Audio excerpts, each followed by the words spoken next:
फडणवीसाचं गृह खातं निष्क्रिय ठरतं, त्या खात्यावरचा लोकांचा विश्वास उडतो, तेव्हा जनतेची मजल कायदा हातात घेण्यापर्यंत जाते आणि हे देवेंद्र फडणवीस यांनी लक्षात घेण्याची गरज आहे.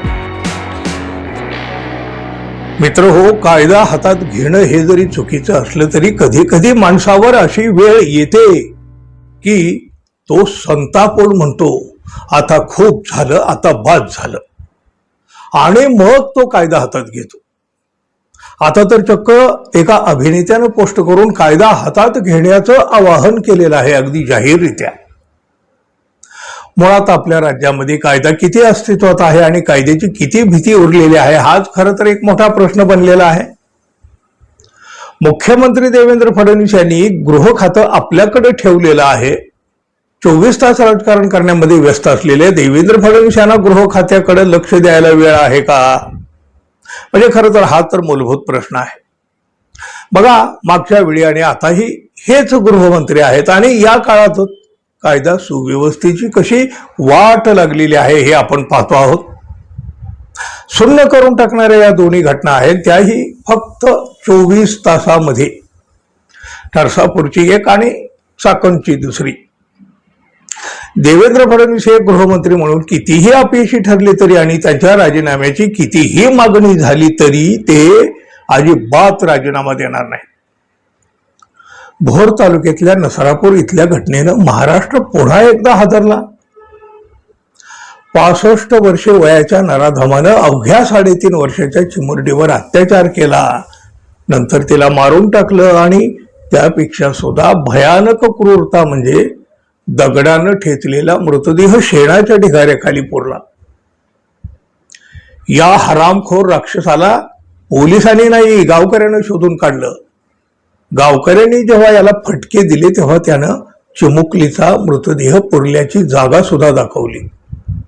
शेणाच्या ढिगाऱ्याखाली हा मृतदेह लपवून ठेवण्यात आला होता. हो, जनभावनेचा उद्रेक झाला, लोक रस्त्यावर उतरले, तर पोलिसांनी त्यांच्यावरच बळाचा वापर केला.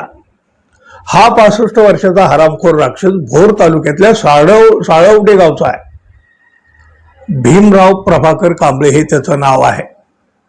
त्याच्यावर आधीच बलात्काराचे 2 गुन्हे दाखल झालेले आहेत. 4 वर्षाचा तुरुंगवास सुद्धा त्याने भोगलेला आहे. त्याच्या या गुन्हेगारी पार्श्वभूमीमुळे गावकऱ्यांनी त्याला गावाबाहेर सुद्धा काढलं होतं. त्यानंच आता पुन्हा एकदा झक मारली. या घटनेनं ना जनतेमध्ये संतापाचा उद्रेक आहे. देवेंद्र फडणवीस मात्र नेहमीप्रमाणे नराधमाला कठोर शिक्षा देऊ वगैरे बोलत आहेत.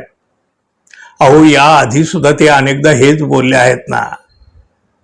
लोक तर चिडलेले आहेत, पण अभिनेते प्रवीण तरडे यांनी सुद्धा एक पोस्ट शेअर करून आपला संताप व्यक्त केलेला आहे. त्यांनी या नराधमाचा एन्काउंटर करण्याची सुद्धा मागणी केली. अभिनेते प्रवीण तरडे यांनी आपल्या फेसबुकवर एक पोस्ट केली. त्यात त्यांनी म्हटलं, उद्या त्या नराधमाचं एन्काउंटर झालं तरच म्हणू की हे सरकार छत्रपती शिवाजी महाराजांच्या विचाराचं सरकार आहे, अन्यथा भोरच्या मावळ्यांनी कायदा हातात घ्यावा. त्यांच्या या पोस्टवर भरभरून प्रतिक्रिया येत आहेत आणि प्रवीण तरडे यांच्या मताचं समर्थन सुद्धा केलं जात आहे. कायदा कुणीही हातात घेऊ नये, पण हे जरी खरं असलं तरी जेव्हा फडणवीसाचं गृह खातं निष्क्रिय ठरतं, त्या खात्यावरचा लोकांचा विश्वास उडतो, तेव्हा जनतेची मजल कायदा हातात घेण्यापर्यंत जाते आणि हे देवेंद्र फडणवीस यांनी लक्षात घेण्याची गरज आहे. त्यांच्यासाठी त्यांचं राजकारण महत्वाचं असेल कदाचित, पण जनतेची सुरक्षा अशी वाऱ्यावर सोडली तर लोक आज कायदा हातात घेण्याची भाषा करीत आहेत. उद्या ते कायदा हातात घेतील सुद्धा, आणि मग याला जबाबदार कोण असेल बरं? मित्र हो, अशा वेळी तुम्ही कोणाला जबाबदार धराल? जरूर सांगा, जरूर व्यक्त व्हा. आणि आपण अजून आपल्या चॅनलला सबस्क्राईब केलं नसेल तर कृपया सबस्क्राईब करावं ही अपेक्षा आहे. धन्यवाद. पुन्हा भेटू. नमस्कार.